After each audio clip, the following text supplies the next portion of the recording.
በሰሜን ወሎ አደገኛ ሁኔታ እየተፈጠረ መሆኑ ተሰማ።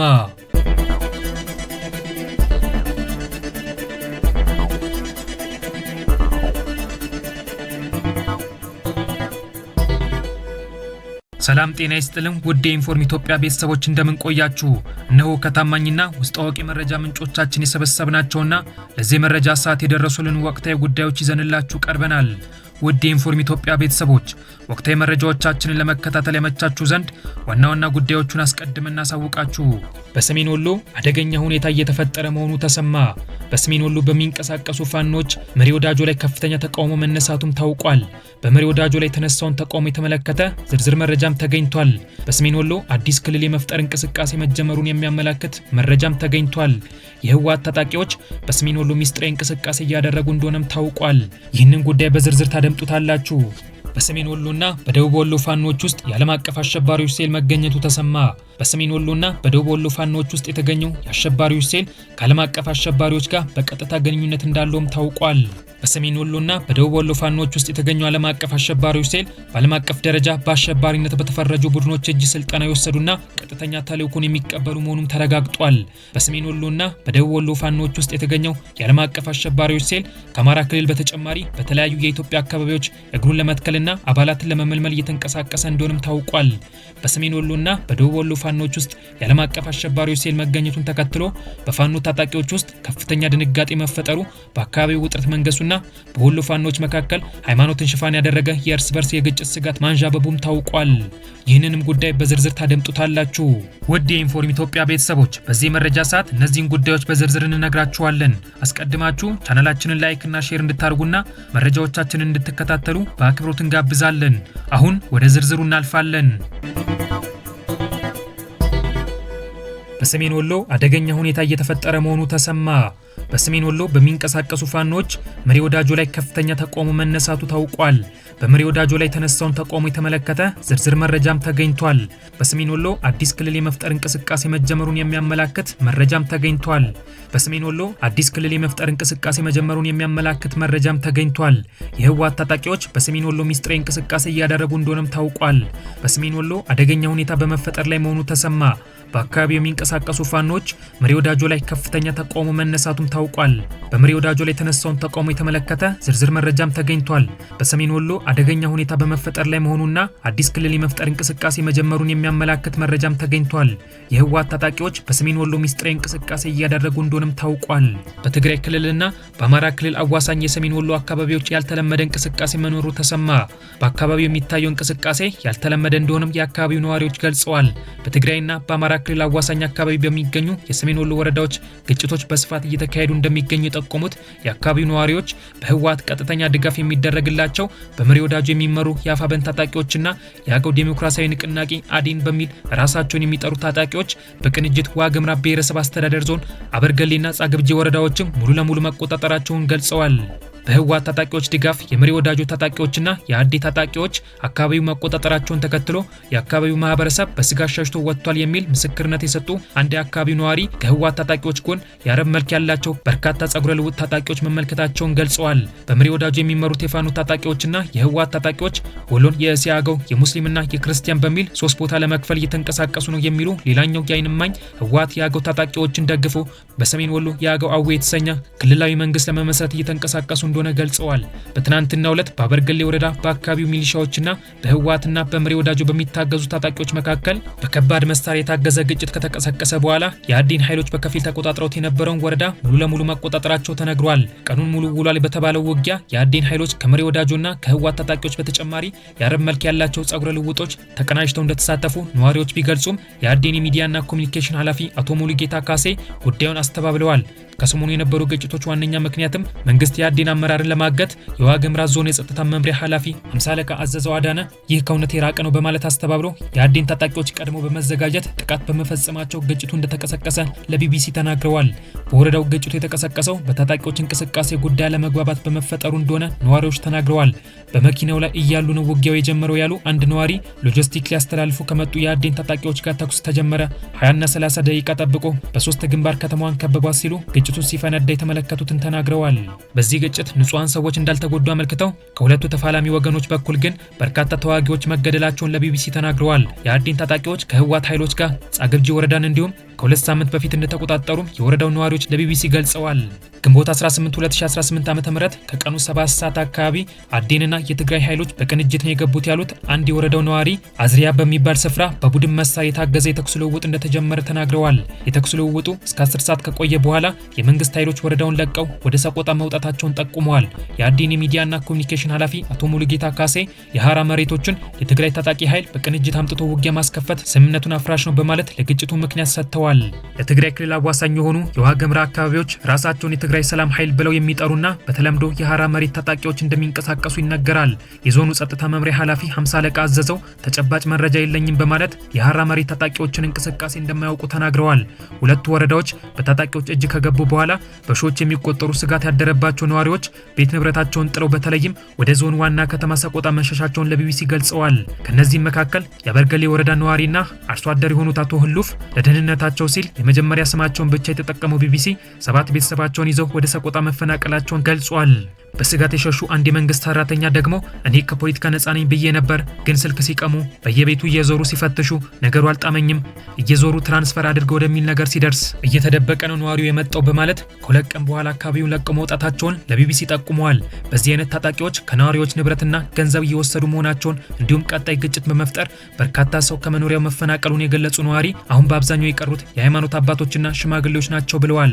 አቶ ህሉፍ ታጣቂዎች የግዴታ ምልመላ፣ የገንዘብ ድጋፍ መዋጮና ቀለብ እንድናዋጣ ስለሚያስገድዱን ጥለን ወጣን ያሉ ሲሆን በችግር ላይ ችግር ስለተደራረበባቸው መፈናቀል ብቸኛ አማራጭ እንዳደረጉ ተናግረዋል። ከ3 ዓመት እስከ 15 ዓመት የዕድሜ ክልል የሚገኙ 6 ልጆቻቸውና ባለቤታቸውን ይዘው በረንዳ ላይ እንደተጠለሉና ምግብ በልመና እንደሚያገኙ ገልጸዋል። ቤተክርስቲያንም ለመሳለም በጣም አሳፋሪ ሆኗል። በግራና በቀኝ የተቀመጠውን ብታይ፣ በየምግብ ቤቱ እየዞር የሚለምነውን ስታይ ባንፈጠር ያስብላል። ምግብ የሚበላውን ሁሉ አያስበላም፣ ደስ አይልም። ወጣት እንኳን ሸቅሎ ሰርቶ ይበላል ቢባል በአሁን ሰዓት አይቻልም፣ በጣም አስቸጋሪ ነው ሲሉ ተፈናቅሎ የመጣው ሰው ያለበትን ችግር ተናግሯል። እየዞርን እንለምናለን፣ ልጆች ይዘን በጣም ከባድ ነው። የሰው ፊት ደስ አይልም። ለምነን ለራስም አይሆንም እንኳን ለቤተሰብ፣ ከቤተሰብ ከፍቶ ልብስ ቅያሬ የሌለው ስታይ በጣም አስቸጋሪ ነው። ቀኑ ካለፈ እናያለን ሲሉ በተስፋ መቁረጥ ስሜት ውስጥ ሆነው ራሳቸውና ቤተሰባቸው ያለበትን ሁኔታ አስረድተዋል። ከበርገሌ ወረዳ ብቻ 10,000 የሚሆኑ ሰዎች መፈናቀላቸውን የጠቆሙና ለደህንነታቸው በመስጋት ስማቸውን እንዳንጠቅስ የጠየቁ የቀበሌ ሊቀመንበር የአካባቢው ማህበረሰብ ባለፉት 6 ዓመታት በጦርነትና በድርቅ ከባድ ችግር ውስጥ እንደሚገኝ ተናግረዋል። ግጭቱን ተከትሎ እርሳቸው ከሚያስተዳድሩ ቀበሌ ብቻ ከ3,000 በላይ ነዋሪዎች መፈናቀላቸውን አስታውቀዋል። ይህም 7,000 ከሚሆነው የቀበሌ ነዋሪ ግማሽ የሚጠጋው ልጆቹን ቤተሰቡን ይዞ ተፈናቅሎ ነው ያለው ብለዋል። የሚበላው የሚቀምሰው የለም፣ መጠለያም የለም። ዝም ብለው በረንዳ ላይ ነው የሚያድሩት። የወታደር ካምፕ ነበር፣ እዚያ ላይ ተጠግተው ነበር። ከዚያም ውጡ ተብለው ልጆቹን ይዞ በረንዳ ላይ ነው የሚያድረው በማለት ያሉበትን ሁኔታ በጣም አሳሳቢ ሲሉ ገልጸውታል። ለዛሬው ብቻ ሳይሆን እኛ ለቀጣዩም ነው እየሞትን ያለነው። በቀደም አዝመራ ሳንዘራ ቀረን፣ አሁን ደግሞ ሰኔና ሐምሌ ካልዘራን በጣም ከባድ ነው። ሁላችንም ከነቤተሰቦቻችን ሞትን ማለት ነው። ለቀጣይ ዓመት እኮ ነው የሞት ነው ሲሉ ስጋታቸውን ተናግረዋል። የታጣቂ ቡድኑ አባል አቶ ሙሉጌታ ካሴ ግን ከመንግስት ሰራተኞች፣ የሚሊሻ ቤተሰቦችና ለንግድ ስራ ብለው ወጥተው ከቀሩ ነዋሪዎች ውጪ ቡድናቸው ወረዳዎችን በመቆጣጠር የተፈናቀለ ህዝብ የለም ብለዋል። ቢቢሲ ያነጋገራቸው አንድ የሰቆጣ ከተማ ነዋሪ በጣም በርካታ ህዝብ ወደ ከተማዋ ወጥቷል በማለት ተፈናቃዮች በጎዳናዎችና በተጀመሩ ህንፃዎች እንደተጠለሉ ተናግረዋል። የጸጥታ መምሪያ ኃላፊው በበኩላቸው ሲቪል ማህበረሰቡ ብዙ እናቶች፣ ብዙ አዛውንቶች፣ ብዙ ወጣቶች ተፈናቅለው ሰቆጣ ከተማ አስተዳደር ላይ በስፋት አሉ። አብዛኛው ማህበረሰብ ተፈናቅሎ እዚህ ከተማ አስተዳደር ነው የሚገኘው ብለዋል። ከመጣን ጀምሮ እስካሁን ድረስ የተሰጠን እርዳታ የለም፣ ምንም እርዳታ አላገኘንም ያሉት አቶ ህሉፍ ከምዝገባ ያለፈ ነገር እንደሌለ ተናግረዋል።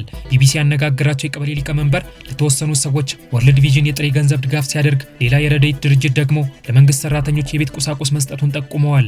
ከዚህ ውጪ ምዝገባ ብቻ ነው በማለትም እርዳታ እየተደረገ እንዳልሆነ ተናግረዋል። ቢቢሲ በተለይም የተፈናቃዮችን ሁኔታና የሰብአዊ ድጋፍ በሚመለከት የዞኑ ምክትል አስተዳዳሪ ሹመት ጥላሁንንና የአበርገሌ ወረዳ አስተዳዳሪ አቶ ኔኑ በላይን ለቀናት ለማነጋገር ያደረገው ጥረት አልተሳካም።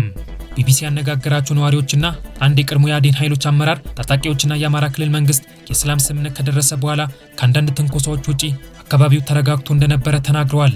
ስምምነቱ በ2016 ዓ.ም ከተፈረመ ወዲህ በግልጽ ግጭት ውስጥ ሲገባ ያበርገሌው የመጀመሪያው እንደሆነ አመልክተዋል። አዴን 2 ዓመታትን በዘለቀው ደም አፋሳሹ የሰሜን ኢትዮጵያ ጦርነት ወቅት የህወሓት ኃይሎችን ወግኖ በመዋጋት ስሙ ይነሳል።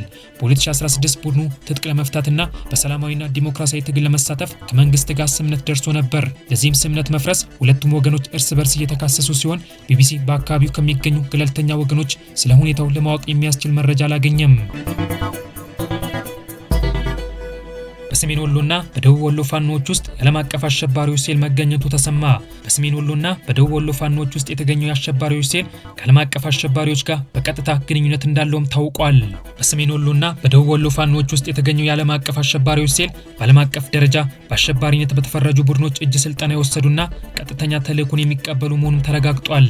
በሰሜን ወሎና በደቡብ ወሎ ፋኖዎች ውስጥ የተገኘው የዓለም አቀፍ አሸባሪዎች ሴል ከአማራ ክልል በተጨማሪ በተለያዩ የኢትዮጵያ አካባቢዎች እግሩን ለመትከልና አባላትን ለመመልመል እየተንቀሳቀሰ እንደሆነም ታውቋል። በሰሜን ወሎና በደቡብ ወሎ ፋኖዎች ውስጥ የዓለም አቀፍ አሸባሪዎች ሴል መገኘቱን ተከትሎ በፋኖ ታጣቂዎች ውስጥ ከፍተኛ ድንጋጤ መፈጠሩ፣ በአካባቢው ውጥረት መንገሱና በወሎ ፋኖዎች መካከል ሃይማኖትን ሽፋን ያደረገ የእርስ በርስ የግጭት ስጋት ማንዣበቡም ታውቋል። በአማራ ክልል የሚካሄደው የፋኖ የትግል እንቅስቃሴ በቅድሚያ ከተጀመረባቸው የአማራ ክልል አካባቢዎች መካከል ጠንካራ የፋኖ የትግል እንቅስቃሴ በታየባቸው የሰሜን ወሎና የደቡብ ወሎ አንዳንድ ወረዳዎች ውስጥ የዓለም አቀፍ አሸባሪዎች ሴል መገኘቱን አስተማማኝ የደህንነት መረጃ አመልክቷል። ከቀናት በፊት የተገኘው አስተማማኝ የደህንነት መረጃ ባለፉት 3 ዓመታት በመከላከያ ሰራዊትና በፋኖ ታጣቂዎች መካከል ጠንካራ ግጭት ሲካሄድባቸው በቆዩና በፋኖ ታጣቂዎች ቁጥጥር ስር በነበሩ የሰሜን ወሎና በደቡብ ወሎ አንዳንድ ወረዳዎች ውስጥ በዓለም አቀፍ ደረጃ በአሸባሪነት የተፈረጁ የአልቃይዳና የአይኤስአይኤስ ሴል መገኘቱን አመልክተዋል።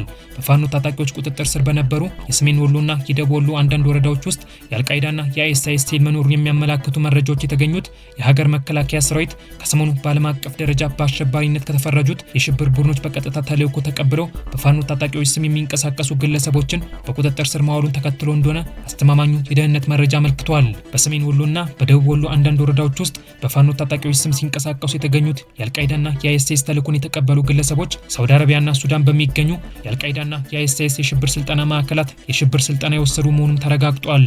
በሰሜን ወሎና በደቡብ ወሎ የሚንቀሳቀሰው የሀገር መከላከያ ሰራዊት በቁጥጥር ስር ያዋላቸው የአልቃይዳና የአይኤስአይኤስ የሽብር ቡድን ተልዕኮን የተቀበሉ ግለሰቦች ከአማራ ክልል ተወላጆች በተጨማሪ ባሌንና አርሲን ከመሳሰሉ የኦሮሚያ ክልል ዞኖች ወደ ሳውዲ አረቢያ የተጓዙ የኦሮሞ ብሔር ተወላጆች እንደሚገኙበትም ታውቋል። በዓለም አቀፍ የሽብር ቡድኖች በየመንና በሳውዲ አረቢያ ውስጥ የተመለመሉት ግለሰቦች በተለያየ ጊዜ ወደ ሱዳን ተጉዘው ከ1 ዓመት በላይ ሃይማኖታዊ እንዲሁም ወታደራዊ ስልጠና መውሰዳቸውም ተረጋግጧል።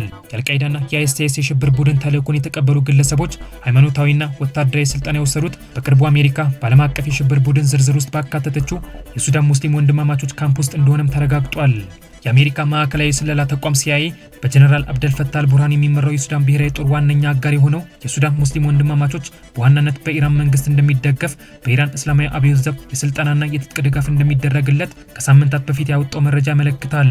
ከኢራን በተጨማሪ በሳውዲ አረቢያና በግብጽ መንግስት ድጋፍ የሚደረግለት የሙስሊም ወንድማማቾች በኤርትራ በኩል የሚገቡለትን የትጥቅ ድጋፍ በሰሜን ሱዳን የሳህል በረሃ ውስጥ በሚገኙ ግዙፍ የተራራ ዋሻዎች ውስጥ እንደሚያከማችም የአሜሪካ ማዕከላዊ ስለላ ተቋም ሲአይኤ መረጃ ያመለክታል።